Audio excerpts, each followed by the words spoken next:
there's something strange that happens when you leave the country that you grew up in. And it's not straight away, but gradually over time. It's not that you start hating it or that you stop loving it either, but you do start to see it a little bit differently. And the strange thing is, you don't even really notice that shift while it's happening.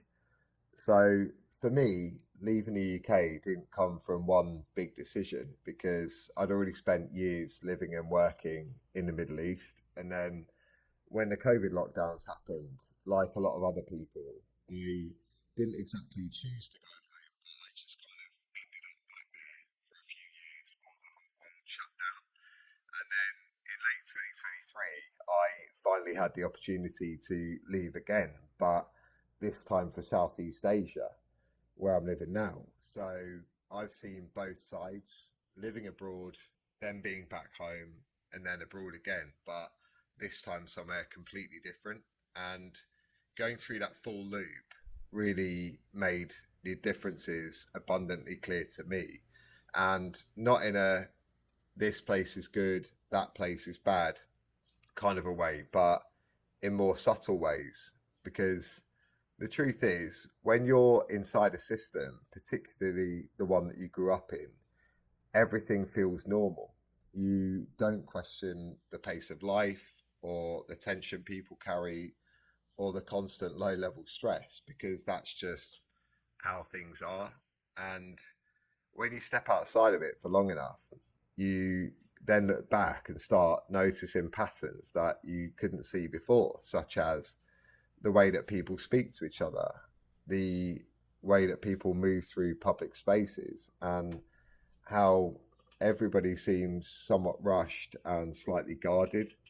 And to be clear, I'm not sitting on some high horse here because I was part of that world too. And even out here in Asia, I still catch myself carrying those traits and habits.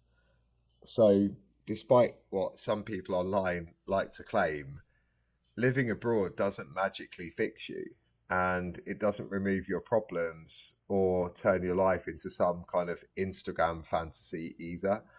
But what it can do is change the feel of everyday life. So, for example, where I live in the Philippines, people seem to interact with each other more. They take their time, and there's more tolerance for pauses in conversations, plans, and day to day life. And to be completely honest, that's taken a lot of adjusting to for me. And it's something I still really, really struggle with because I'm one of the least patient people alive.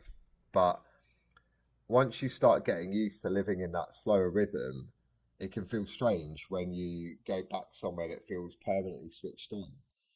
And not better or worse, but just different. I mean, obviously, England is still home to me emotionally, culturally, and in my bones. That hasn't changed and it never will.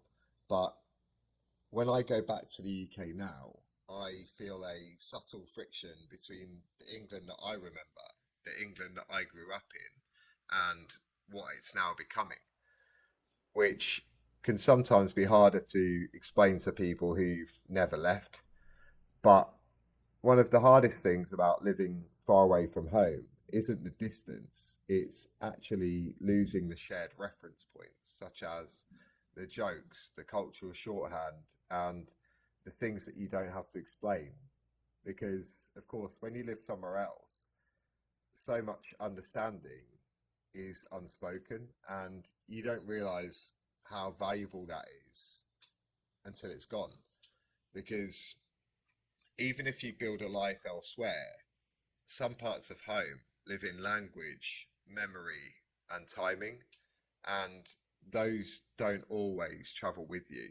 So, living abroad isn't me rejecting where I'm from, and I'm not telling anyone else to leave either. What I'm doing here is I'm acknowledging that distance changes your perspective. So, it doesn't make you more enlightened or superior, but what it can do is help you see things that you perhaps couldn't before. And I think a lot of people feel this, but they don't always have the words for it. But for me, just recognizing that feeling is enough. And that's really what this channel or content is actually about. Not having all the answers, but offering honest reflections from someone who's lived between worlds and is still trying to make sense of what that means. So if this resonated with you, you're not alone. And if it didn't, that's okay too. I'm Andy Gates, and this is Between Worlds. Thank you for watching, and I'll see you in the next one.